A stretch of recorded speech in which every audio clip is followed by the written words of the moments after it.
১১৬ বারের মতো পেছালো সাগররুনি হত্যা মামলার তদন্ত প্রতিবেদন।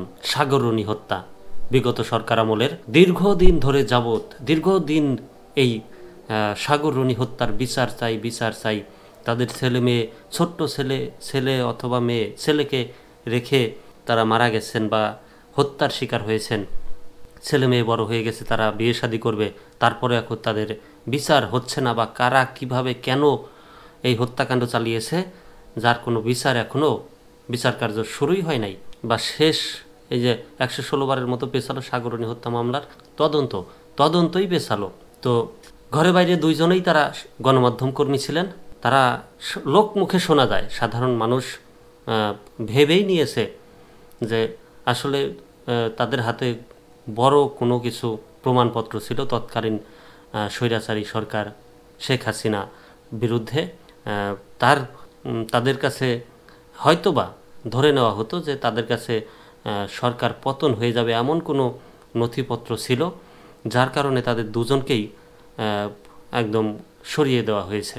বা এমনটাও হতে পারে যে সারা দেশের বিশাল আকারে যে সংবাদকর্মী আছে, তাদের যে সংগঠনগুলো আছে, সকল সংবাদকর্মী যেন একটা আতঙ্কে থাকে, ভয়ে থাকে যে বর্তমান সরকার বা বিগত সরকারকে নিয়ে কোনো রকমের কোনো কথা বা কোনো লেখালেখি করা যাবে না। হয়তো বা সেজন্য তাদেরকে সরিয়ে দেওয়া হতে পারে। এমনটা হতে পারে কিনা অবশ্যই কমেন্টে জানাবেন। কিন্তু এখন তো সরকার বদল হয়েছে, এখন তাদের বিচার যে প্রাপ্য বিচার, সেই বিচারটা পাওয়া উচিত বলে সবাই মনে করছেন।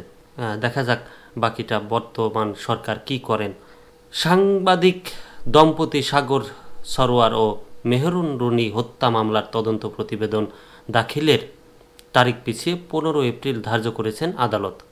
আজ রবিবার ঢাকার metropolitan magistrate M A. Azharul Islam নতুন দিন ধার্য করে। এ নিয়ে ১১৬ বার পেছালো প্রতিবেদন তারিখ। আজ মামলাটি তদন্ত প্রতিবেদন দাখিলের জন্য ছিল, তবে এদিন মামলার তদন্ত সংস্থা পুলিশ ব্যুরো অব ইনভেস্টিগেশনের প্রতিবেদন দাখিল করেনি।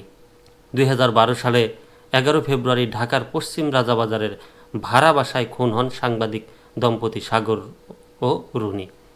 দুজনই সাংবাদিক, নিজের ভাড়া বাসায় হত্যা হয়েছেন। তাহলে সাংবাদিকরা কোথায় তাদের আশ্রয় পাবে বা কোথায় তারা শান্তিতে থাকতে পারবে, নিশ্চিন্তে থাকতে পারবে? এজন্যই হয়তো বা কোনো সাংবাদিক মুখ খুলতে পারে নাই, ভয়ে লেখালেখি করতে পারে নাই। ২০১২ সালের ১১ ফেব্রুয়ারি ঢাকার পশ্চিম রাজাবাজারের ভাড়া বাসায় খুন হন সাংবাদিক দম্পতি সাগর ও রুনি। ঘটনার সময় বাসায় ছিল তাদের ৪.৫ বছরের ছেলে মাহির সরোয়ার মেঘ। সাগর বেসরকারি টেলিভিশন চ্যানেল মাছরাঙা আর রুনি এটিএন বাংলায় কর্মরত ছিলেন। হত্যাকাণ্ডের ঘটনার পর রুনির ভাই নওশের আলম শেরে বাংলা নগর থানায় এই মামলাটি করে।